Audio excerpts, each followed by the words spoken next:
Om Namo Bhagavate Ramakrishnaya. Letters of Swami Vivekananda, letter number 184 to Mr. E.T. Sturdy, Ridgely Manor, 14 September 1899. My dear Sturdy, I have simply been taking rest at the legates and doing nothing.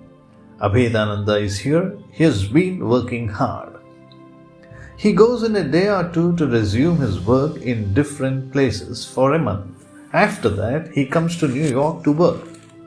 I am trying to do something in the line you suggested, but don't know how far an account of the Hindus will be appreciated by the Western public when it comes from a Hindu. Mrs. Johnson is of opinion that no spiritual person ought to be ill. It also seems to her now that my smoking is sinful, etc., etc. That was Miss Miller's reason for leaving me, my illness. They may be perfectly right, for aught I know, and you too. But I am what I am.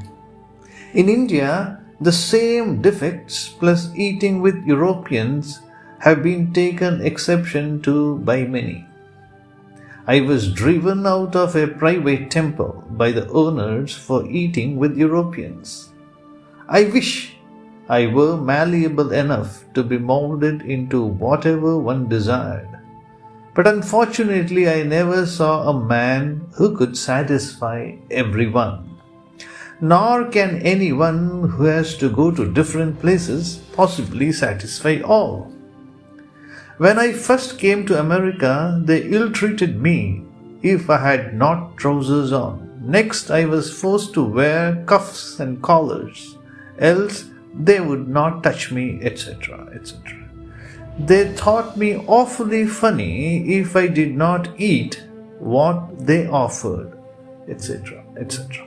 In India, the moment I landed, they made me shave my head and wear kopeen, loincloth, with the result that I got diabetes, etc. Saradananda never gave up his underwear. This saved his life. With just a touch of rheumatism and much comment from our people. Of course, it is my karma, and I am glad that it is so, for though it smarts for the time, it is another great experience of life, which will be useful either in this or in the next. As for me, I am always in the midst of ebbs and flows. I know it always, and preached always that every bit of pleasure will bring its quota of pain, if not with compound interest. I have a good deal of love given to me by the world. I deserve a good deal of hatred, therefore. I am glad it is so, as it proves my theory of every wave having its corresponding dip on my own person. As for me, I stick to my nature and principle. Once a friend, always a friend.